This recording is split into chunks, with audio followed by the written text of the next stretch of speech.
Hello, I'm Sambo Patrick and I'm a naturopath and a nutritionist, speaker, and I've written quite a few books. And it's always hard in this mix. There's some amazing people here, Mona particularly, and I just took heaps of notes then, and I hope you're taking lots of mental notes as well. Tonight I'm actually, the theme of the night is how to use food as medicine. And a really big part of me is a big foodie.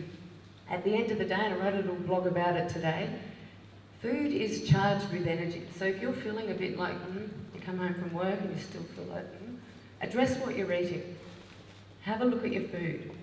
And maybe about, it would be 3 or 4 years ago, I thought I've got to have a little look about what's got this organic rave's all about.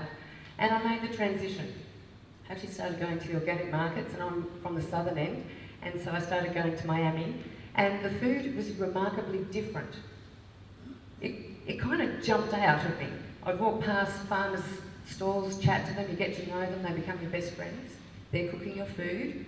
They're the most important people in your life, the people who make your food. So anyway, I'd go past, they're all great friends now, they give you a little squeeze and a cuddle, but the veggies almost jumped on board with me. So I had my little basket, next thing a big full brimming of all these things, and I still to this day don't know half the name of them. There's a lot of Chinese vegetables and green things and all that sort of stuff. Anyway, I took it on board and I embraced it, and do you know what? My face changed. I started being, I know I look brown, I'm Italian, but I started being brighter. I lost a lot of the sagginess under my eyes. I lost a lot of the puffiness. And I could see the difference, and definitely everyone else saw the difference. So I'm just going to preface this talk with, if you leave with nothing else tonight, just try and see if you can do the organic thing this week. And I'd urge you to go to the markets.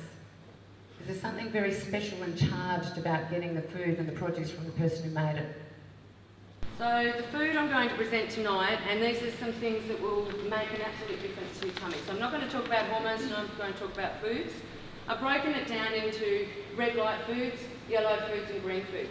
The green foods I have every day of my life.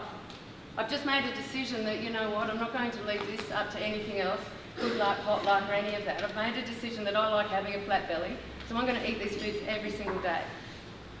Red foods. I was in denial, I suppose, for lots of years. I trained quite a lot, maybe 10, 11 times a week, and I've been in quite a few different sporting teams, and I still had a little belly. Couldn't figure it out. I can now categorically point my finger at these foods. Now, I sound a little bit extreme, and for some of you, if you haven't heard that gluten's a really bad thing for your body, I'm here to tell you tonight, boom, gluten is quite bad for most people. Now, if you want to go and get that tested, go for it, but antibodies to that take a while to build up, and once we say, oh yeah, you've got an issue with gluten, medically, you've got a major problem. It's called celiac disease. That means every time you eat the silly thing, your body's going into crisis and meltdown. We don't want that. Most people are on a spectrum in between.